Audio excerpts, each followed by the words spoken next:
Good morning పిల్లలు. ఇప్పటి వరకు మనము సంఖ్యల తీసివేతలను నేర్చుకున్నాం. ఇప్పుడు మనము నిత్య జీవితంలో తీసివేతలను ఎప్పుడు ఉపయోగించాలో చూద్దామా? మరి ఒక తరగతిలో 78 మంది విద్యార్థులున్నారు. ఆ 78 మంది విద్యార్థులలో 36 మంది అబ్బాయిలున్నారు. అయితే మిగిలిన విద్యార్థులు అమ్మాయిలు. అనగా ఇప్పుడు మనము ఆ తరగతిలో ఎంతమంది అమ్మాయిలున్నారో తెలుసుకుందామా? పదండి. ఇప్పుడు మనము మన దగ్గర ఉన్న వివరాలను ఒక క్రమంలో రాసుకుందాం. ఎంతమంది విద్యార్థులున్నారు ఒక తరగతిలో? 78 మంది విద్యార్థులు. మరియు అందులో అబ్బాయిలెంతమంది? 36 మంది. అయితే ఇప్పుడు మనము ఎంతమంది అమ్మాయిలో తెలుసుకోవాలి. దానికి మనం ఏం చేయాలి? ఇక్కడ చూడండి.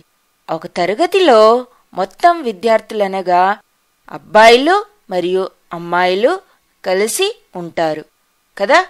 అయితే ఇప్పుడు మన దగ్గర అబ్బాయిలు ఎంతమంది ఉన్నారో తెలుసు కదా.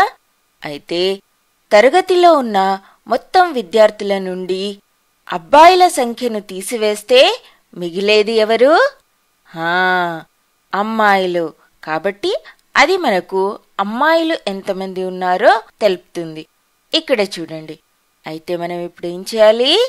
మొత్తం 78 మంది విద్యార్థుల నుండి అబ్బాయిల సంఖ్య 36ను తీసివేయాలి. అనగా 78 మైనస్ 36. ఇప్పుడు మనం తీసివేద్దామా?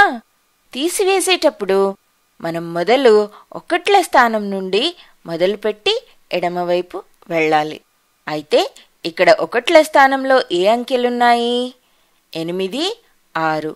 అనగా 8 మైనస్ 6 ఎంతవుతుంది? 2. ఇప్పుడు 10ల స్థానం 7 మైనస్ 3 ఎంతవుతుంది? 4. అనగా 78 నుండి 36ని తీసేస్తే మనకెంతొస్తుంది? 42. అనగా తరగతిలో 42 మంది అమ్మాయిలున్నారు. అర్థమైందా? అయితే ఇప్పుడు మనం మళ్ళీ ఒకసారి చూద్దామా మనం ఏం చేశామో అని. ఒక తరగతిలో మొత్తం విద్యార్థుల సంఖ్య ఎంత? 78. మరియు అబ్బాయిల సంఖ్య ఎంత? 36. మనం ఏం తెలుసుకోవాలి? ఆ తరగతిలో అమ్మాయిలు ఎంతమంది ఉన్నారో తెలుసుకోవాలి. దానికి మనం ఏం చేయాలి? తరగతిలో ఉన్న మొత్తం విద్యార్థుల సంఖ్య నుంచి అబ్బాయిల సంఖ్యను తీసివేయాలి. అప్పుడు మనకేమొస్తుంది? అమ్మాయిల సంఖ్య వస్తుంది. అయితే మనం దానికి ఏం చేశాము? 78 మైనస్ 36 చేస్తే మనకెంతొచ్చింది? 42. అనగా తరగతిలో మొత్తం అమ్మాయిల సంఖ్య ఎంత? 42. అయితే ఇప్పుడు మనము ఇంకో ఉదాహరణ చూద్దాం. ఒక క్రీడాస్థలంలో మొత్తము 1000 కుర్చీలున్నాయి. అయితే ఒక ఆసక్తికరమైన ఆట సమయంలో మొత్తము 983 కుర్చీలు భర్తీ అయ్యాయి. అయితే ఖాళీ కుర్చీల సంఖ్య ఎంత? ఇప్పుడు మనము ఎలా తెలుసుకోవాలి దాన్ని? ఇప్పుడు మనకు తెలిసిన వివరాలను ఒక క్రమంలో రాసుకుందాం. మనకు తెలుసు ఆ క్రీడాస్థలంలో మొత్తం ఎన్ని కుర్చీలున్నాయి? 1000 కుర్చీలు. ఎన్ని కుర్చీలు భర్తీ అయ్యాయి? 983 కుర్చీలు భర్తీ అయ్యాయి. మనం ఇప్పుడు ఏం తెలుసుకోవాలి? ఎన్ని కుర్చీలు ఖాళీగా మిగిలాయో తెలుసుకోవాలి. దానికి మరి మనం ఏం చేయాలి? మొత్తం కుర్చీల నుండి భర్తీ అయిన కుర్చీలను తీసివేస్తే మనకు మిగిలిన ఖాళీ కుర్చీల సంఖ్య తెలుస్తుంది. అయితే ఇప్పుడు మనం ఏం చేయాలి? 1000 నుండి 983ను తీసివేయాలి. అనగా ఇప్పుడు మనము 1000 మైనస్ 983 చేద్దాం. మొదలు మనము ఒకట్ల స్థానం నుండి మొదలు పెట్టాలి. ఒకట్ల స్థానంలో ఏమున్నాయి? 0, 3. 0 మైనస్ 3 ఎంతవుతుంది? మనం 0లోంచి 3ను తీసివేయలేము. కాబట్టి ఎడమ పక్క ఉన్న అంకె నుండి మనము అప్పు తెచ్చుకోవాలి. ఇక్కడ ఎడమ పక్కన కూడా సున్నానే ఉంది, దాని పక్కన కూడా సున్నానే ఉంది.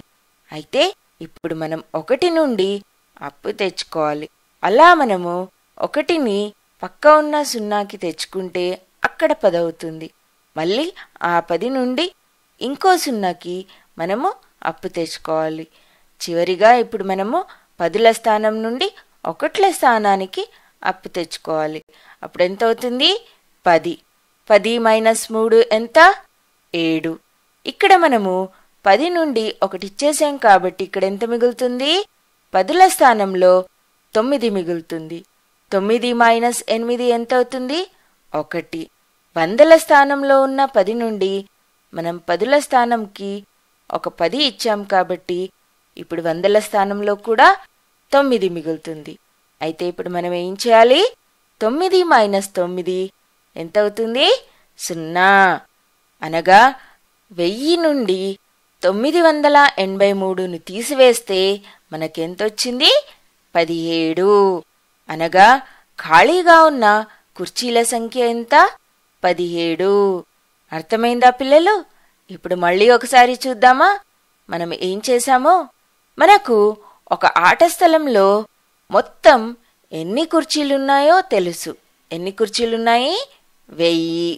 మరియు మొత్తం భర్తీ అయిన కుర్చీలెంత? 983. మనం తెలుసుకోవాల్సిందేంటి? ఎన్ని కుర్చీలు ఖాళీగా మిగిలాయి అని. దానికి మనం ఏం చేయాలి? మొత్తం కుర్చీల నుండి భర్తీ అయిన కుర్చీలను తీసివేయాలి. అనగా మనం ఏం చేశాము? 1000 మైనస్ 983 ఎంత వచ్చింది మనకు? 17. అనగా మొత్తం ఖాళీ కుర్చీల సంఖ్య ఎంత? 17. ఇప్పుడు మీకు తీసివేతలు ఎప్పుడు ఉపయోగించాలో తెలిసింది కదా. ఇప్పటికీ ఇంతే. బాయ్ బాయ్ పిల్లలు.